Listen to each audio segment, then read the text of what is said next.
Hello my dear friends, welcome to IIT and talks. This side is Yash Vats and आज हम discuss करने वाले हैं टाइम टेबल के बारे में। आपका कैसा टाइम टेबल होना चाहिए कोई भी एग्जाम हो, चाहे वो गेट हो, नेट हो, सीएसआईआर, एनी एग्जाम। ओके, तो उसके लिए हम डिस्कस करेंगे और ये वीडियो आपके लिए बहुत बहुत इंपॉर्टेंट होने वाली है। ठीक है, तो मैं अपने बारे में डिस्कस करता हूँ। जब मैं 12th क्लास में था या कॉलेज क्लास में था, कॉलेज लाइफ में था, तब मेरा रूटीन यही था कि मैं कम से कम टाइम में ज़्यादा पढ़ सकूँ। और वैसे भी मेरी कॉलेज लाइफ में जैसे 4 साल हो गए, अब 4 इयर्स हो चुके हैं, मैं मास्टर के लास्ट ईयर में हूँ, तो ऑब्वियसली इतना कम टाइम है, 4 years and 8 semesters and lots of subjects, then you have to devote a lot of time to it. Means कि आप कितने सब्जेक्ट्स को कम से कम टाइम में पढ़ सकते हो, वही मेरी स्ट्रेटजी थी मेरी, राइट। तो मैं आपके बारे में यही शेयर करूंगा कि आपका कैसा होना चाहिए, रूटीन कैसा होना चाहिए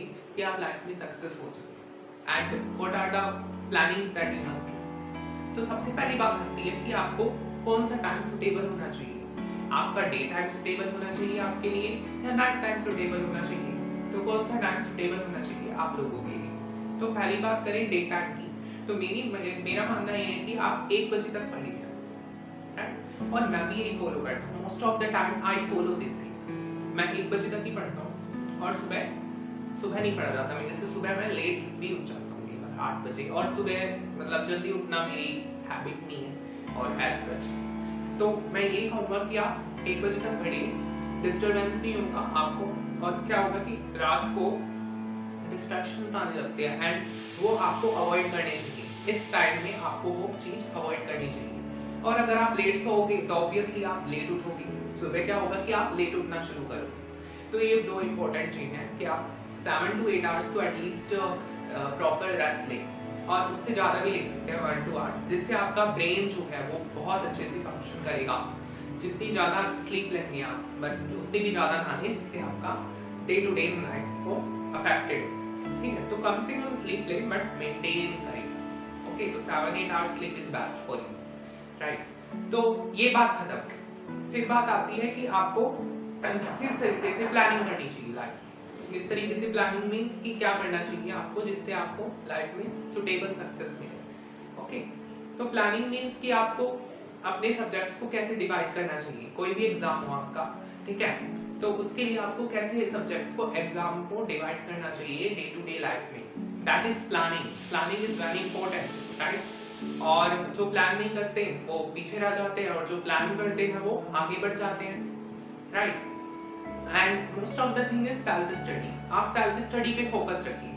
आप ये नहीं कि आप पूरे दिन लेक्चर ही देख रहे हैं, आप कुछ अप्लाई नहीं कर रहे, कुछ प्रैक्टिस ही नहीं कर रहे। That is making you worst student. तो आप प्रैक्टिस करिए चीज़ों को। जितनी ज़्यादा आप प्रैक्टिस करेंगे उतना ज़्यादा आपके लिए बेनिफिशियल होगा, राइट। तो आप प्रैक्टिस करिए चीज़ों को।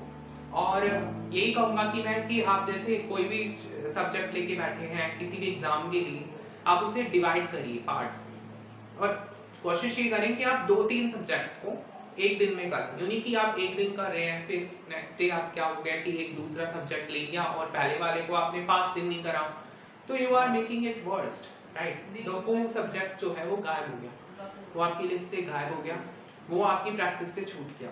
आपको ये नहीं करना है। आपको एग्जाम के लिए प्रिपेयर करना है, तो एग्जाम के लिए प्रिपेयर करने के लिए आपको सब्जेक्ट्स को कोऑर्डिनेटिवली करना पड़ेगा। मींस 2-3 सब्जेक्ट एटलीस्ट आप एक दिन में करिए, इससे आप टच में रहेंगे।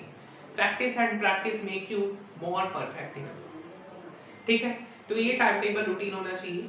और लास्ट में क्या होना चाहिए, चलो टाइम टेबल की बात करते हैं, तो आपका सेल्फ स्टडी के साथ साथ आप नोट्स को भी रिवाइज कर देते हैं। Keep revising notes, flash cards बनाइए, आप नोट्स बनाइए, अपने शॉर्ट नोट्स बनाइए, जो भी आप पढ़ते हैं उसके शॉर्ट नोट्स बनाइए, वो बहुत इंपॉर्टेंट है, ठीक है। And last and but not the least, मैं जैम एस्पिरेंट्स को ये कहना चाहूँगा कि जो mathematics, especially I want to say about mathematics JAM, कि आप प्रैक्टिस करिए। Lot of practice is very important in mathematics. Unless you try more and more questions, you will not succeed. So try and try best. Try and try more questions, more results, more theorems. Apply them as well. Apply those results, what you are doing, whether with the help of books or notes.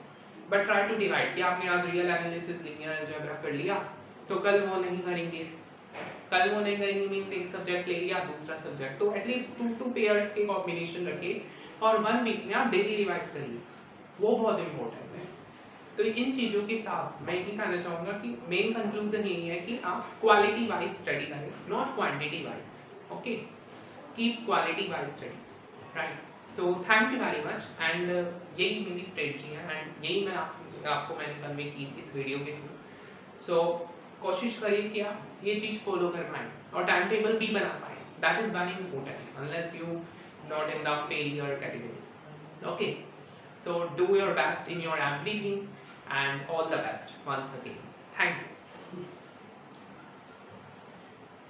you.